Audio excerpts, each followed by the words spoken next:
sema unaitwa nani, cheo chako, tulichokiona pale, namna unawahamasisha vijana hasa wa kike, watu wanaogopa, yaani hivyo, just kutia ujasiri na ile hamasa.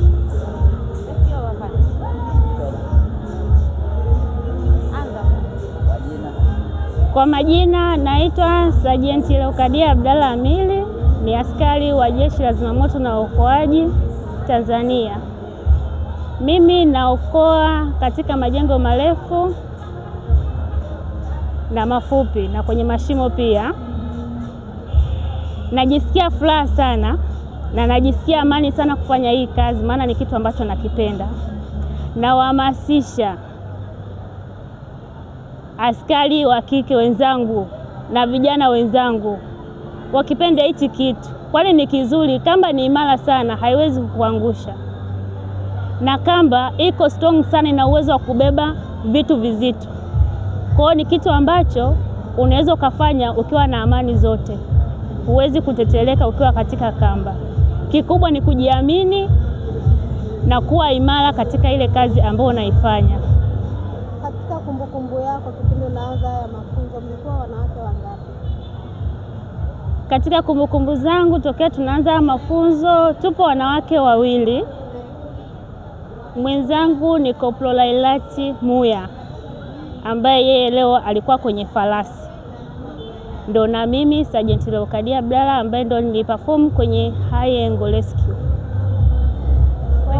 Wengine utuambie kwamba wakati unaanza nani hasa alikupa hiyo hamasa ya kuingia katika uokoaji wa majengo marefu?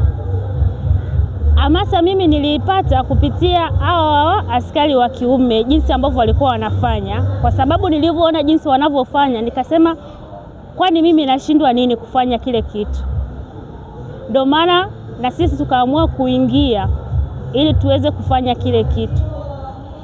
Kwa nini mtoto wa kiume hawezi, halafu na sisi watoto wa kike tushindwe?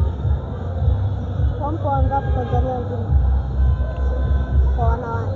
Wanawake Tanzania nzima tuko 2. Kwa hiyo tunawahamasisha na wengine waweze kuingia katika hiki kitengo, maana ni kizuri sana.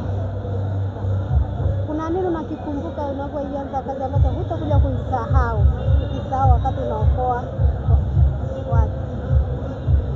Kitu ambacho nakumbuka katika hizi kazi za katika hii kazi ya uokoaji ni vile uko unafanya kazi unafika sehemu na nasa. Kwa hiyo inabidi utumie akili kubwa sana kuweza kujinasua sehemu husika ili uweze kutoka wewe na huyo mgonjwa umfikishe sehemu salama.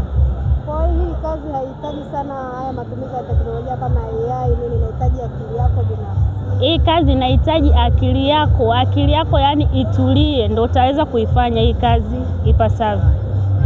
Tumeona umepata cheti pale, ni nini cha pongezi, unajisikiaje? Najisikia furaha sana, kwani hichi kitu ni cha kwetu wote wana high angle, sio mimi binafsi, kwa sababu tumefanya wote. Tumefanya ni wote, sijafanya mimi peke yangu. Shukrani sana, asante. Asante. Utanipa namba yako tu ya simu hapa.